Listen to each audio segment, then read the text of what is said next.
Hi, everybody. Welcome to All Star Insights, sponsored by Kids on First Foundation and Tuckahoe Sports.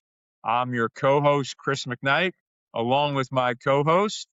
I'm Coach Rock, guys. Welcome to the show. Thank you. And today we have a very special guest with us, someone we've known for a couple of years, professional pitcher Aaron McGarity.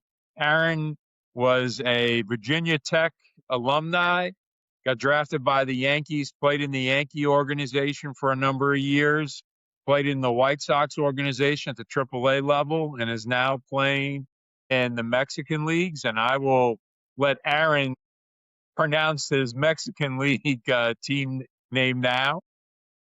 Yeah, it's the Charros de Jalisco. They're down in the state of Jalisco in the city of Guadalajara. And yeah, they're a highly successful franchise. They just won the Caribbean Series not too long ago, I think probably about 10 days ago. So they have a successful summer presence down there in the Mexican League, as well as more successful in the winter. That's their second straight year winning the championship down there. So excited to keep the career going with a strong Mexican team down there. Very cool. Very cool. So we're going to jump right in, Aaron. And, you know, a lot of our listeners are, that youth player going into that next level transition into high school and college. So when you were at Godwin High School, when did you kind of realize that, hey, this is something that I think I could, get to the next level being a pitcher? It really happened. I remember a specific moment when I was playing travel ball after my sophomore season. So it was the summer of 2011. I was 16 years old. I was playing for the IYG Spiders at the time, and one coach just tapped me on the shoulder and said, Aaron, you're pretty talented. You could play in college if you really started to, put forth the work that's needed to go ahead. And a light bulb moment kind of happened with me, and I realized that, hey, maybe I am pretty good. I started to kind of believe in myself and my talent. And at the time, I was 6'1", 135 pounds. I was a string bean. I was, capable of throwing pretty hard. I was sitting around 81 to 83 that spring and that summer of my sophomore year. But then I really started to hit the gym and did a throwing program for the fall and the winter of that year in 2011. And then by the time my junior season came around in February of 2012, I was 165 pounds, 6'3". So I gained 2 inches and 30 pounds in about, 9 months or so, 8 or 9 months. And I was touching 90 miles an hour. So um, I see a lot of youth athletes in that position where kind of the lowest hanging fruit is their physicality. A lot of athletic, skinny guys out there. And, for me, it was definitely true where, really once I started hitting the gym and I started caring more about my nutrition, putting in those extra calories and putting on that good weight, that's when my baseball career really took off going into my junior season of high school. Yeah, glad you pointed that out, Aaron, because as a strength and conditioning specialist, we look I'm at the sorry, Chris. fact Is of Coach lean Rock muscle being still? very. I still don't. I can't hear him. I don't know what. He's not on my screen still. I don't know if that's on my end or on Coach or on the app, or I don't know what exactly has happened. Sorry to have difficulties here. Chris, can you hear me? Can you see me? Yeah, you're breaking up a little bit, Coach Rock. I mean, I've got full capability on my end. I don't know Yeah, when I what's look in the going on, panel, it man. Like, just says me, Chris, and the boss, Sherry. I don't even see Coach Rock in the list of people in the call. oh, this is wild. I don't know if that's on my Let me end see. or not. Sorry. Yeah, I don't. Sorry if this is on my end. Rock, can you go out and come back in? Yeah, that's what I'm gonna. Okay. All right. He's going to go out and come back in, Aaron. Okay, sounds good. Sounds good. Yeah, because yeah, I don't know what exactly has happened. This is the first time I've used this app, and it seems pretty straightforward. But yeah, he was here at the start of the call. I saw him when Sherry was in here, but then when she dipped out, he disappeared as well. I don't know what was happening. Let's see if we can get him back in, 'cause we can edit this. Okay, fantastic. There he is. Hey, now I see you, Coach Hey Rock. guys. Yeah, it's just still kind of from your screen, Aaron. It's like real. It's like weird. I don't know what's going on, man. because you're kind of glitchy from me seeing you. Okay, let me try something on my end real quick. Your voice and everything is good. Yeah, I can hear your voice just fine right now, and yeah, it says here that post production will be a little bit clearer on my screen. Yeah, I mean, you're a little blurry, but your voice sounds clear as can be right now. That might be the same of what you're seeing from me. Yeah. But Chris is clear. Yeah, Chris is clear on the video and the audio front, and you're clear on the audio. The video is just slightly blurry. It's not, nothing crazy, but yeah, I can hear you loud and clear now. Okay. You want to start from what I was Let's saying? rock it. Yeah. What I was saying was, from a strength and conditioning perspective, we really look at when it comes to athletes applying lean muscle more than body mass on a lot of things. I think a lot of players get that, well, and a lot of trainers, for example, get that misconstrued. We want to be able to stay lean when adding that cut defined muscle to add years to our life and to add the longevity of our careers. What are your thoughts about that as far as training from that perspective? I wholeheartedly agree. I saw a chart. So I work with Tread Athletics remotely right now, and they sent out a great piece of just a small little chart that shows every single pitcher across the major leagues and where they fall into their category of height and weight. And the center of that bell curve was guys who are my height, 6'3". They're typically around 205 to around 215 pounds. So that's the major league norm, is to be, a strong and, built guy, even though you're a pitcher. So I agree completely. You got to have lean muscle on your body if you're going to produce the force necessary to be able to pitch or even to play the field at the big league level or even in college. Yeah, physicality is a huge portion of a athlete's development and to see the actualization of their potential in their career. Thank you for that. Yeah, Appreciate and it. one thing I think, Aaron, that probably the younger players that I get hear a lot, and from the parents and the players, they're doing their lifting program and they're doing stuff, but they're not seeing the gains. And I think you touched upon it a little bit, but we can go into a little further about properly fueling your body, to lift and post lift. So what are the things that you did? Because I know you made some significant jumps in high school, not only with your lifting, but also with your weight. Mhm.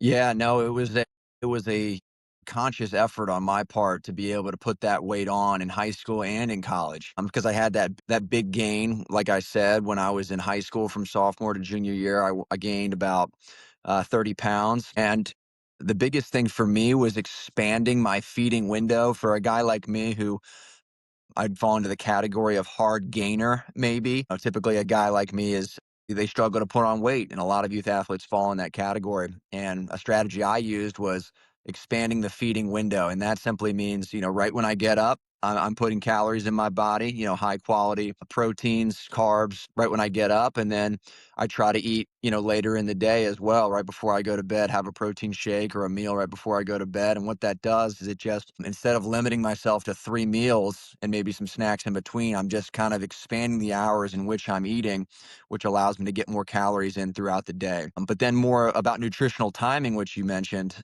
being able to fuel your body before the lift and after the lift to be able to perform during the lift and then to recover in the hours and the days after breaking your body down is hugely important. Kind of a rule of thumb I go with is, at the time I was 165 pounds, 205 now, but I still kind of follow this protocol where I try to get the grams of protein in pounds of body weight in my body each day. So 205, I try to get around 200 grams of protein a day. And at the time when I was a little bit lighter, I was 165, 170 pounds. I was trying to get around that many grams of protein in my body per day in order to recover and to build the muscle that I needed to be the athlete that I wanted to be. Yep, you hit right on that, my friend. 1 to 2 grams of body weight per kilos. That's exactly what Mm-hmm. it is. Mm-hmm. Exactly. Going from making that transition to high school to Virginia Tech, and what was your biggest adjustment from the high school program to a program as prestigious as Virginia Tech? It was the workload management first and foremost, because you go from a high school class workload where my senior year I was fortunate enough to my schedule was pretty I would say easy compared to most. I got in there at around 8 o'clock. I had an early bird class, which was the class before school started. And then I was out of school by around 2 o'clock. So I was able to, go home and eat and work out. And then I had practice after school was over from 4:30 to around 7. So, the high school schedule was not as intense. And then the biggest change was when I got to college, it was class schedules were, Monday, Wednesday, Friday, you had, your hour and a half long classes at Virginia Tech. And then Tuesday, Thursday, you had those as well. So, being able to balance your class schedule, your studies, your academics, with now I had multiple hours a day of either practices or lifts or time in the training room. I had to be focused and I had to have a plan going into each day in order to get everything in that I needed to do to be able to, have an edge on my teammates to be able to get playing time, but as well to be able to perform once the season actually came against the rest of the ACC. Yeah, so time management skills became paramount when you got to college. Exactly, exactly. Because morning classes, afternoon practice, and then study hall, and then arm care, keeping the body healthy, workouts. I mean, it was a full time job for sure, and it made it easier because you're amongst 35 other guys with the same dream and the same passion as you to be able to fuel your fire and to compete with on a daily basis. That's awesome. What do you say to those players and those parents that as far as mental focus and things of that nature, how do you stay consistent through these elements and through the tough times and the turbulence that you go through as being a player trying to make it?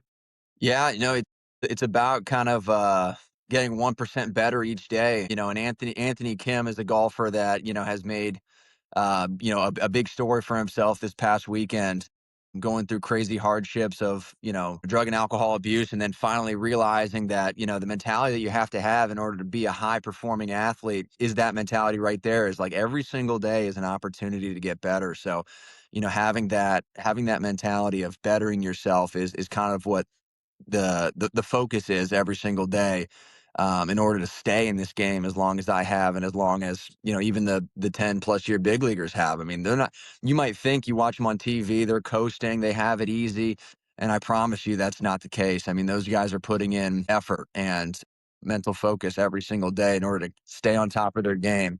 So it's a full-time job. It's a full-time job. So let's talk a little bit about now post Virginia Tech. So you get the call for the draft, and it's the Yankees, a storied franchise in Major League Baseball. What were your emotions that day and your thoughts going into that? It was a huge honor, first and foremost, to be, sought after by such a storied franchise. We had a little party here at the house to celebrate the drafting. I got drafted in the 15th round, and another one of my buddies, Ricky Surham, got drafted as well.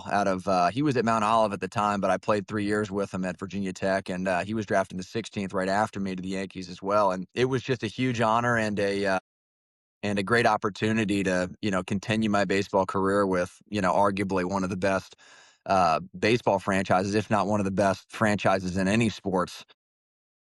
So to be able to be with them for 7 years from 2017 until 2023 was it was a dream come true. And let's just talk about your ascent through their system too. And you had to battle some injuries, going through that. And I know players, they have an injury, and sometimes it could be really difficult to bounce back from those injuries. But you did, and it seemed like every time that you had an injury, you came back better almost, for that next season. Can you tell us a little bit about that process?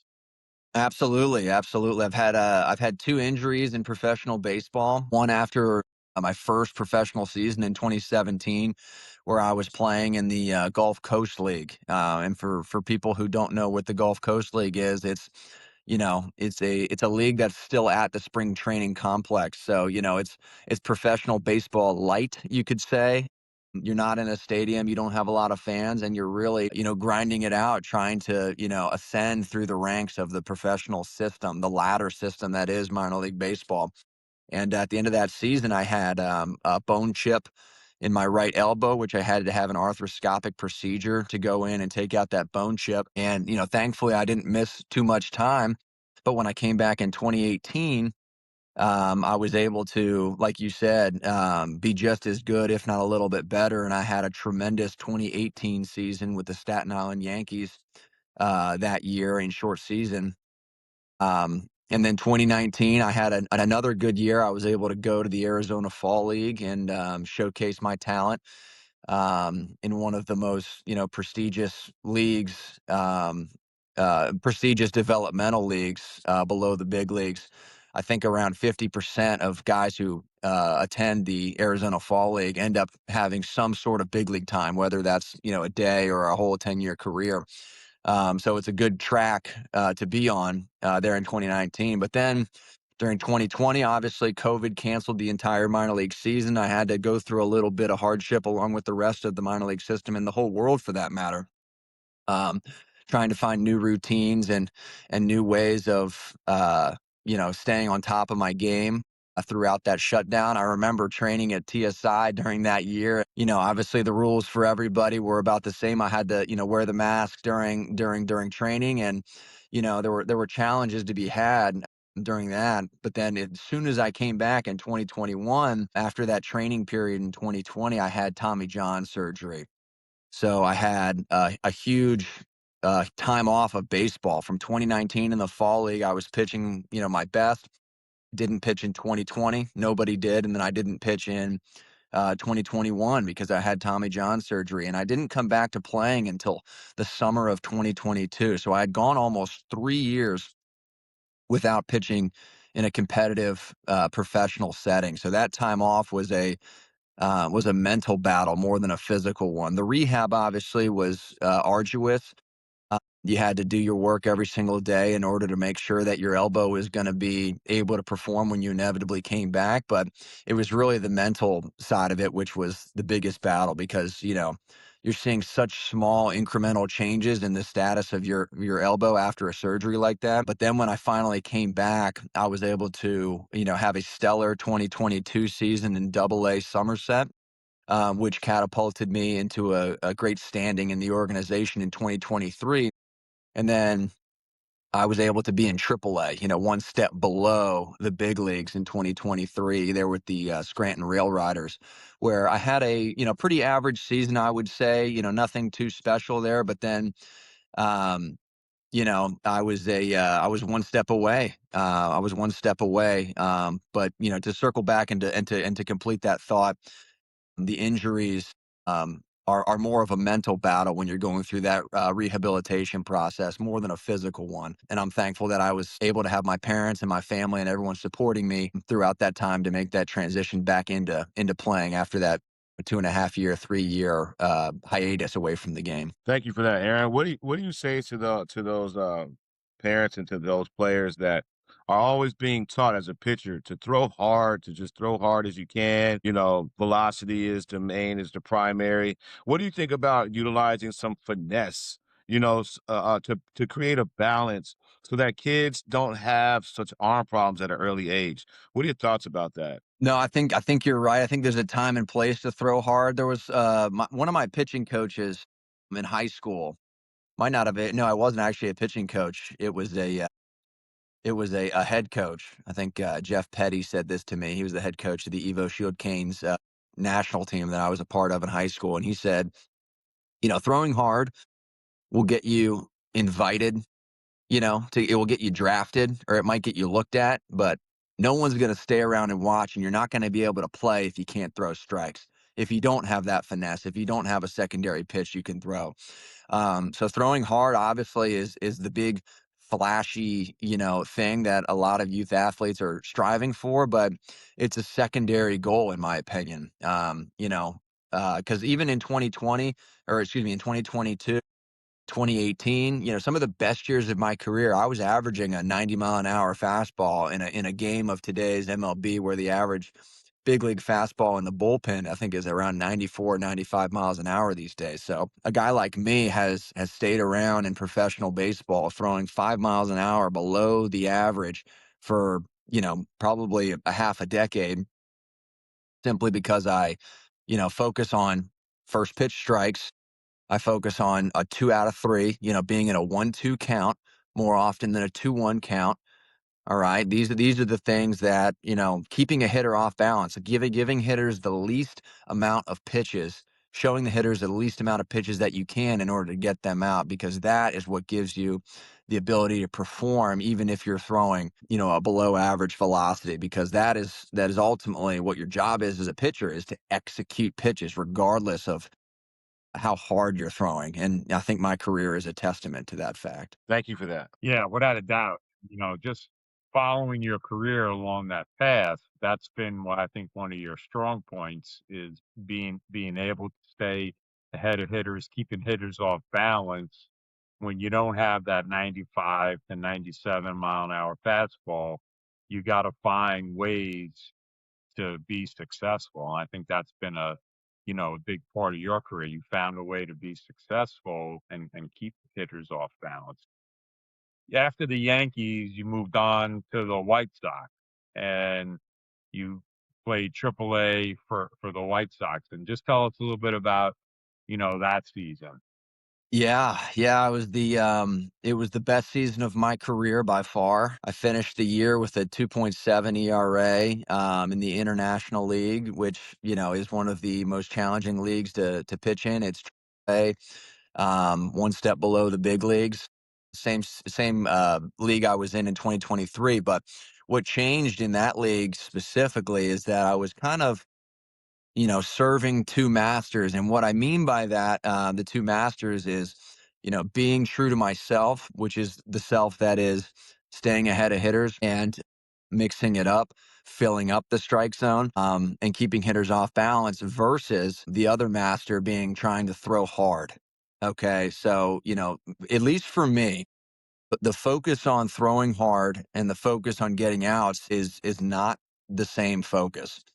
Okay, and throwing with conviction and throwing and getting ahead of guys was my bread and butter. So that year in 24, I think I averaged about 89 and a half miles an hour. So it was by no means the hardest throwing year of my career by a long shot. I think it was actually the lowest velocity average year that I had. But if you look at the numbers that I had, I didn't give up a run from middle of June all the way until middle of August.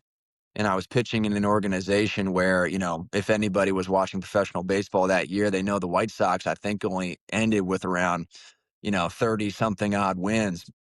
So, I was really anticipating a call to go up to the big leagues that year. And it was kind of I was in a position where I thought I did everything I possibly could. And then when I finally ended up talking to the general manager with my agent, he told me you were doing everything you could. I mean, you were one of the studs of our AAA team that year, but it was unfortunate in the sense that, they were putting guys up in the big leagues that year that were, for example, higher draft picks, or guys that were throwing harder than I was, guys that they deemed would have a better chance of succeeding at the big league level. And what I've told people is that, if they put me up in the big leagues, a guy throwing 89 and a half miles an hour, and I didn't do well, they said it would look bad for the organization. It's, they think that, if a guy who's throwing 95 plus would go up to the big leagues, then it's the players,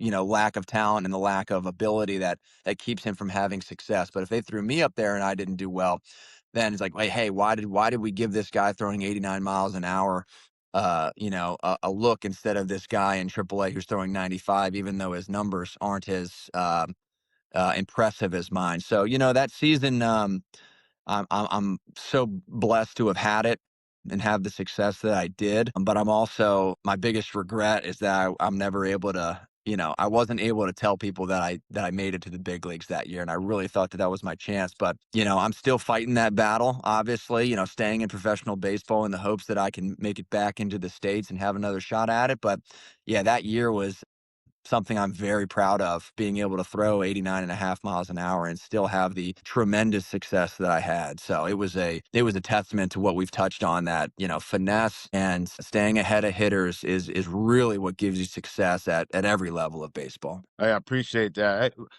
I'm starting to see the trend. I know this was a few years ago. Guys are pitching backwards now, you know what I mean? You start off with that curveball, then you come with the fast. It used to be you start off with that heater.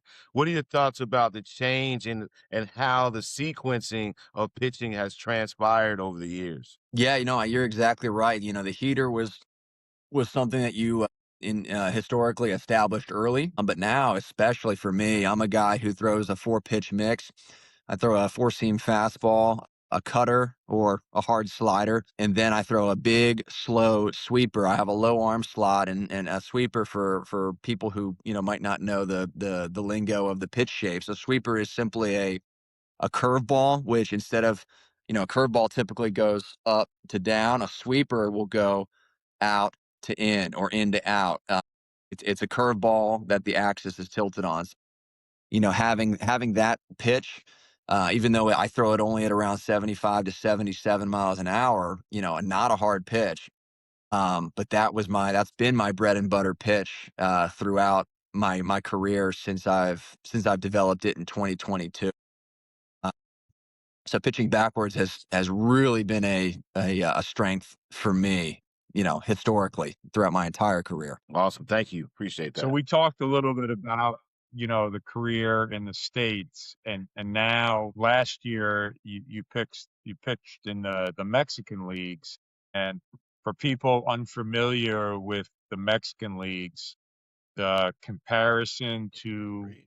the American League, would you say it's around the talent level of the International League? And just talk a little bit about that, the fans in Mexico, how much they love baseball. Yeah, yeah, I know. I'd love to. The main difference, I would say, is that you really feel the pressure of a big league environment when you're down there in Mexico. It's the big leagues down there. There's 20 teams across the league, and the main focus for every single team is to win. They need to win in order to make money. The main money driver in that league is the playoffs. So if your team doesn't make the playoffs, it's a huge a loss of revenue for the owners of the team. So the main focus is winning, which, at the big league level it is as well, but that's the main difference in the minor leagues versus Mexico that I've experienced, was that when I was in the minor leagues in the States, it was a developmental focus. They're preparing you for the big leagues. They're not necessarily as focused on winning. There were times when I was in AAA in 24, when I was having a stellar outing, I would go out there and throw two shutout innings or one shutout inning, but our team would lose. And I had to have the mentality of taking care of my own business first and foremost, because it is, at the end of the day, a developmental league. So as long as I was developing into the pitcher that I needed to be, and the team lost at the AAA level, it really, is sometimes sad to say, it didn't matter the wins and losses in the minor leagues.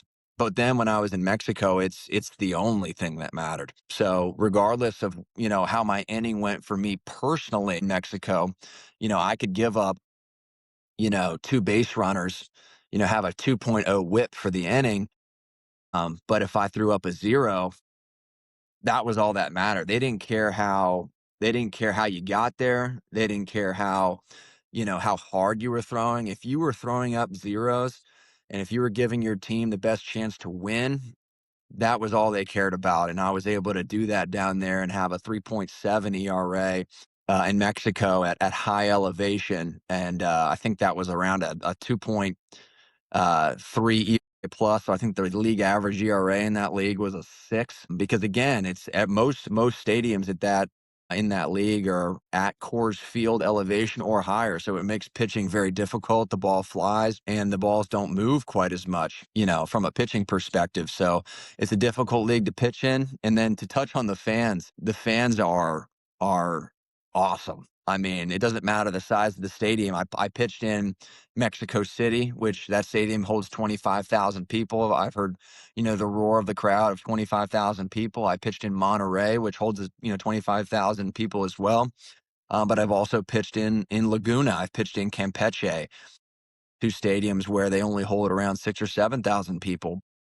Regardless of how many people are in the stands at these Mexican League games, I mean, the enthusiasm and the drive of these fans to have their team win is palpable throughout the entire stadium. It's really a lot of fun. I'm glad to be able to go down there for another year. Yeah, that sounds awesome. And again, I think people don't realize how much, an impact, fans do have, when you're playing. Not that you wouldn't perform well if there was 100 people there, but I'm sure the adrenaline and, the excitement of having, a packed stadium definitely adds a little to your pitching. Absolutely. It really does. Hearing, sometimes my Spanish is decent.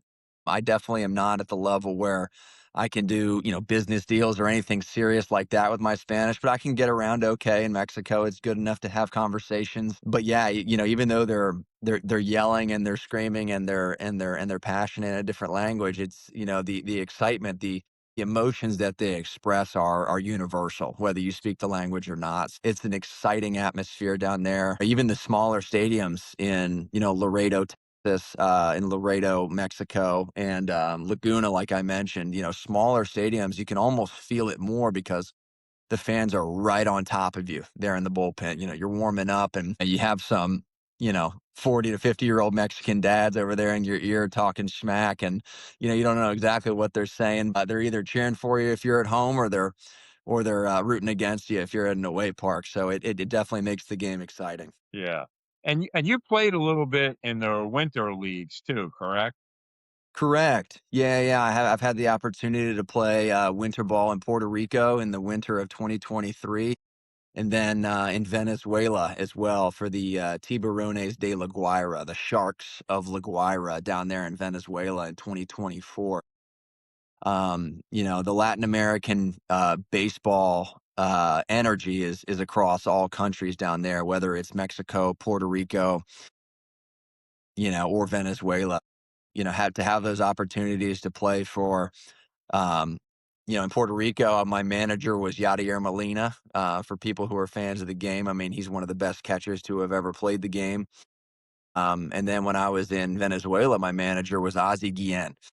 So Ozzie was won a World Series with the White Sox in 2005.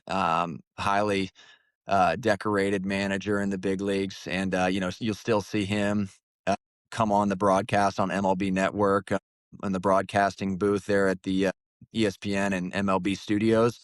So to be able to play for two of those guys who are one of the most you know well respected and known guys in the baseball world and the Latin American baseball world, it was awesome. It was a great honor to play for those guys. Yeah, and I'm sure you picked up some really great insights from them too, not only for pitching, but just overall baseball knowledge that'll help you now and then in the future. Absolutely, absolutely. And Ozzy, being an American going down to play in Venezuela can be a little bit of a daunting experience for sure.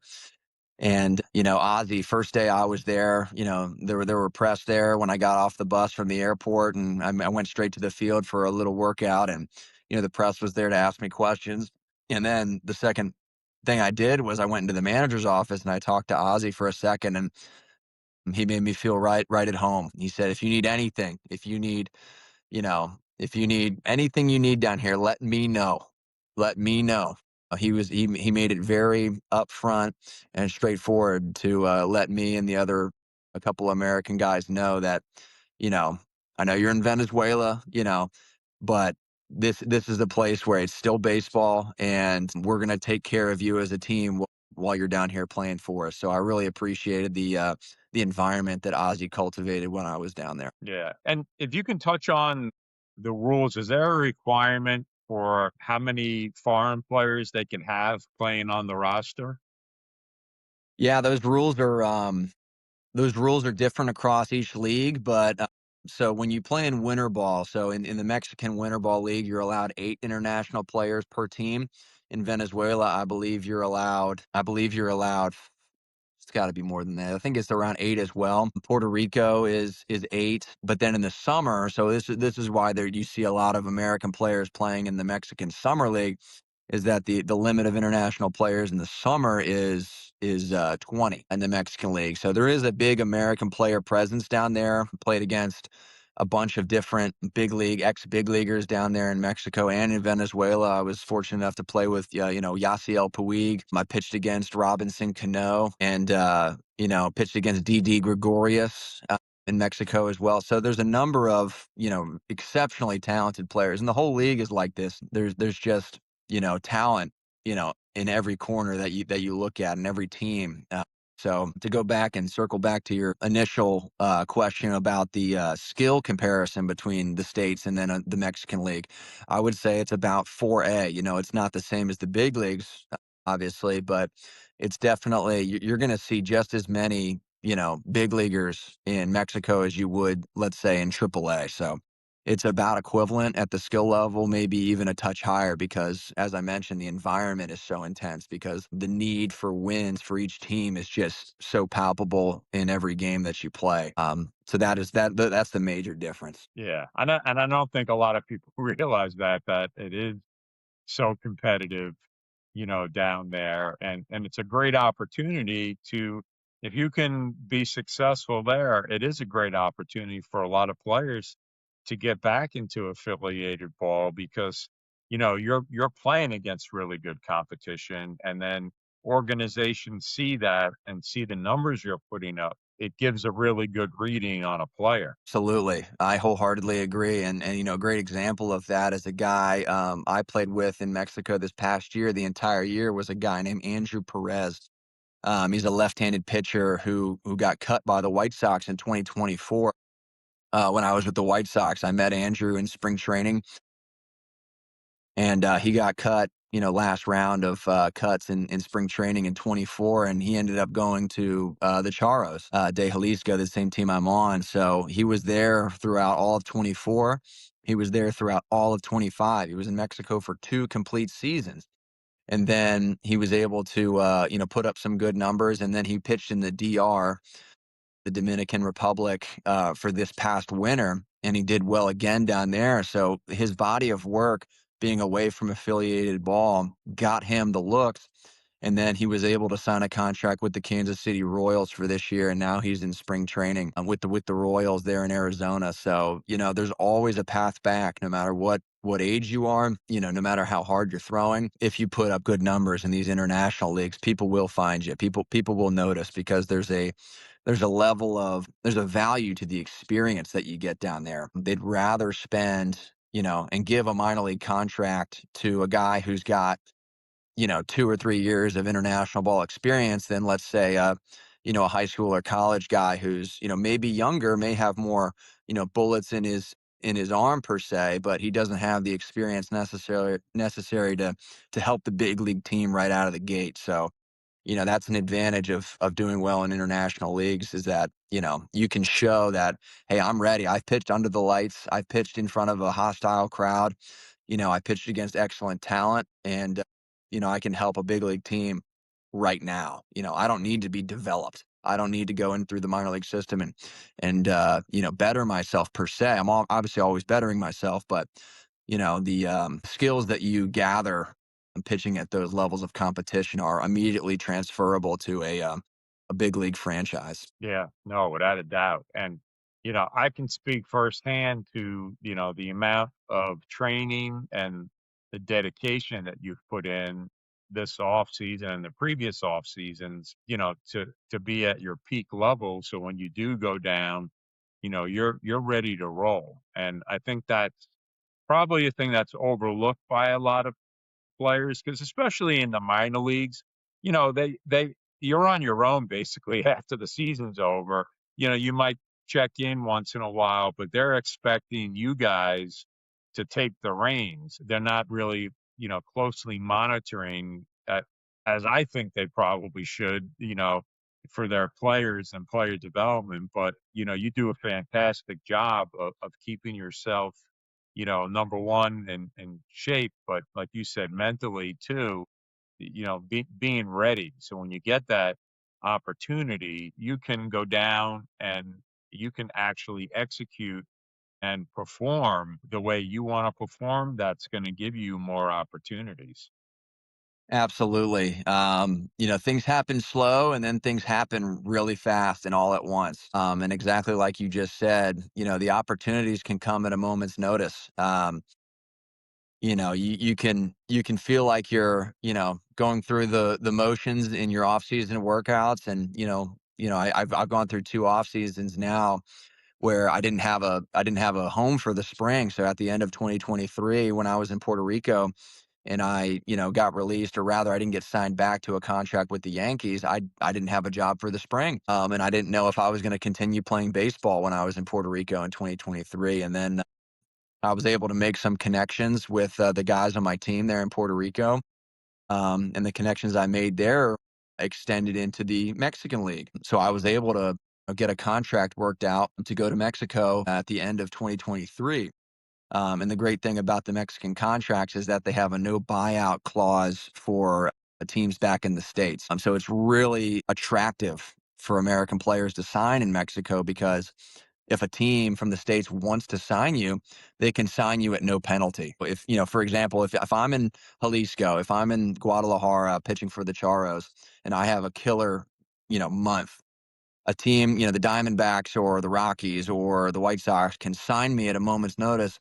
And I just have to be forthcoming with the team and say, hey, the White Sox want to sign me. Thank you so much for everything. We'll be in touch, if I want to come back down here. But I'm able to leave with, without having to pay out the team, without having to, jump through any hoops in order to get back to the States. So yeah, being ready at all times, because a moment could pass. You have a really good month, and boom, you're going right back to where you want to be up in the States, fighting for a spot in the big leagues. So staying ready is huge, because it can happen at any time. It can happen at any time. Yeah, no, and that's again one thing I know that you've done a great job at keeping yourself prepared and keeping yourself ready and getting ready even for a month away in the Mexican leagues to have another great season down there. So that's a testament to your fortitude and your long term goal.